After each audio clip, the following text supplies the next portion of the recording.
the hardest parts of setting goals is, well, achieving them. But if we're so dedicated to something to write it down as a potential goal, then why can't we cross the finish line? Well, sometimes it has to do with the fact that that thing never really meant that much to you in the first place and it's just on an arbitrary list. But most of the time it just has to do with lack of organization to keep you on track and focused to achieving those goals. Hit the like button if you can relate to this, if you've had a goal that you didn't achieve, mostly because you weren't very good at keeping track of it. All we really need to do is come up with a set of tools that are going to help us check in with our goals and our progress so that we know the small steps to take every day to help us get to the finish line. Let's start with financial goals as an example. Maybe you're thinking you need to add a little cushion to your emergency fund, but you're also hoping to save for that really fancy handbag. It's possible to do both at the same time, but you've got to be able to envision that success and also have a space that keeps you on track and makes you feel confident about how you're managing your finances to put yourself in a good situation for both to happen. Okay, now let's talk about career goals. I absolutely love this idea of posting aspirational appointments on your calendar, but you also want to make it more practical as well. Those are going to show up, and being able to check in with yourself and go, yeah, that's cool, I did that. Or, oh, we're not there yet and I wanted to be there in 1 year, 5 years. The steps in between matter. So just knowing that you're putting appointments like that on the calendar for your future self, what can you do to start to set the stage for it now? I do this with annual goals and with quarterly goals. I know what I'm doing on an annual basis based on what the big picture is, and so I will write those out. And then from there, you just keep reverse engineering. If something needs to be done by the end of 2020, what are you going to check in on every quarter to get yourself there? Can you break it down into 4 steps? Can you break it down into 25% and then 50 and then 75 to get to 100 by the end of the year? The more practical that you make the things that are aspirational, the better. So that even if you don't get to be on the cover of Forbes someday, you still did a whole lot of stuff in between that helped you get there and probably achieved a lot of other progress in your career. There are so many things that I wanted for myself 10 years ago when I was first getting started that I never would have been prepared for at the time. But wanting it badly enough helped me reach for it. And even if I didn't end up getting those things because I was like, oh, that doesn't even matter to me that much, or I thought of something better, ideally those things have happened or are more likely to happen as I've progressed. Everything comes down to the reverse engineering of where you want to be. If you don't know what building you're putting your ladder on, when you get to the top of it, it's not going to be that fulfilling. Know what you want. So the annual goals are in a list in my bullet journal. I write the quarterly goals based on what the annual goals are, 4 baby steps throughout the year. And then I have a review of whether or not I achieved quarterly goals at the end of every quarter, so I can write the next quarters. And in order to make sure I get to those checkpoints, I review quarterly goals on a weekly basis during weekly reflection. That's my reverse engineering. That has been what works for me. It doesn't mean I achieve every single one of my goals, but I do my best to make sure that if I don't track them, if you don't track something, it's much less likely to happen. So as long as I'm staring the goals in the face of what I want to see happen, I'm much more likely to get creative about how we can do it. All right, let's talk about personal connections. I actually think one of the biggest goals that you can have is to have meaningful relationships in your life. The way that I track these goals kind of runs the gamut. Some of them play a role in my annual goals list in my bullet journal, so I kind of already went over that. But on the day-to-day, sometimes I just get caught up in this hamster wheel of I'm always working on a lot of goals. So I don't want to forget to talk to the people that are really important to me. I will actually use an app. I promise it's the weirdest, but I do. I use an app that is meant to be a habit tracker, and I just put people's names in it. And the people that I really, really care about, that I have to actively try to have a good relationship with because it is on me and all of it is on me. I can say that other people aren't trying enough, but it's a two-way street. I put the people I need to touch base with in that habit tracker so that I know that there's not a period of time that passes by without me saying, hey, how are you? What can I do for you? I love you, Mom, right? Mom, I'm sorry, you're in my habit tracker. Get over it, okay?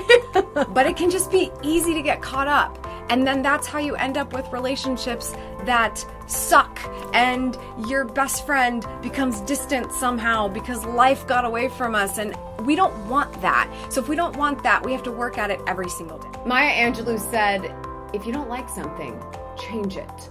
If you can't change it, change your attitude. We think about things that we want to change all the time, whether they are controllable or not so controllable. If you know there's a few things in your life that are due for a change, I have a few ideas of things that you can do that, if done diligently, you just might find that you've created a life you love. My first piece of advice, and this is a big one, probably the most important of the entire list, I like to give you value right away. Be unapologetically you.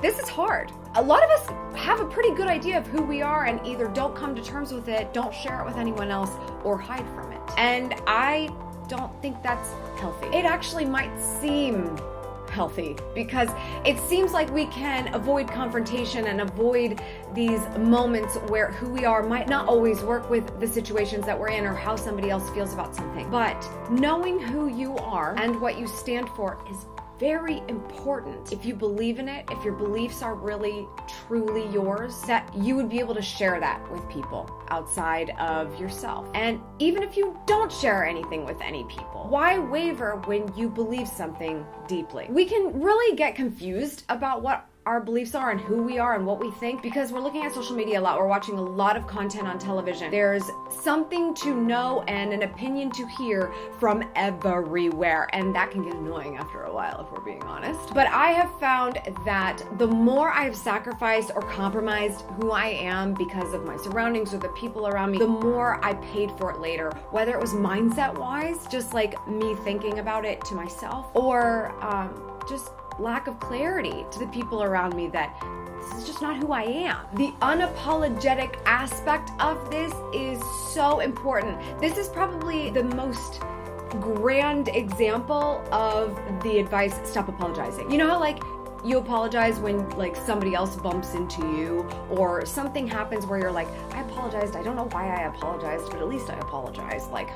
At least I'm a good human, right? We do that about who we are all the time, and that's not getting us anywhere. We're not building confidence. We're actively tearing down the confidence in ourselves by being apologetic for who we are. So I know that this one is not something you can turn on, but if it is a muscle, I want you to work it as early as possible, because the reality is you're going to face a lot less guilt if you can have a real conversation with yourself about, ooh, so-and-so didn't approve that I did this, or so-and-so doesn't approve of my life like that, but do I feel shame about it?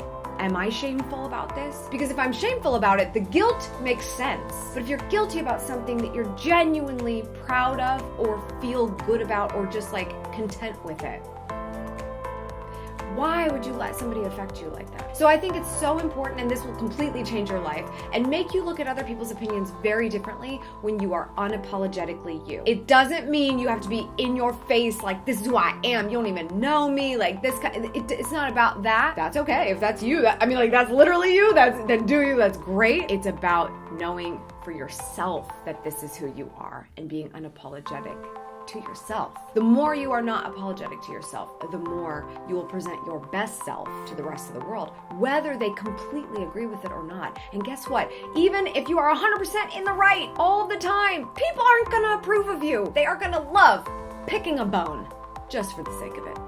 So do you unapologetically. Number 2, build small daily habits.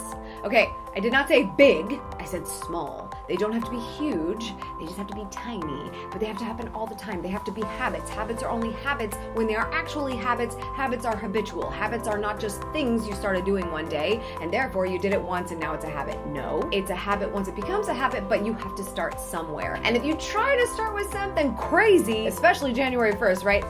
7 crazy things that will start my year. They're big habits that are going to change my life every day. Yeah, if you stick with them. Do something small. Read 1 page a day. Do a workout every day, but your requirement starts low. 15 minutes, 20 minutes every day, but a very short amount of time to make your body and mind get into the habit. Flossing. This just has been something I have never done in my whole life until 2 years ago. I just did not see the point of flossing. I found one article that said it was unnecessary and latched onto that. But then I was like, no, Amy, time to be an adult. You need to floss. And so I only floss once a day. It's not a big deal. I found the kind I like. It's a small habit. I stick it right next to Amy, you can't skip it. It's right there. Gotta do it. If you want to write, you don't have to write a 500, 600 word blog post. You don't have to write a novel. Write a paragraph. Just sit down and write a paragraph. If you want to do something other than just journaling and you want it to be crafted writing, do something small. You will find that just by doing these little things every day, a lot of other things around you change. Not just the fact that you're building these little things that are going on slowly but surely, but you look at other things differently, like, oh, I should go to bed a little early. I think I would really like to write that paragraph with an extra half hour of time in the morning. Or you'll look at things like, haven't been to the dentist in like 3 years. I should set that appointment up. If you do the little things, the big things take shape and the little things become big things over time.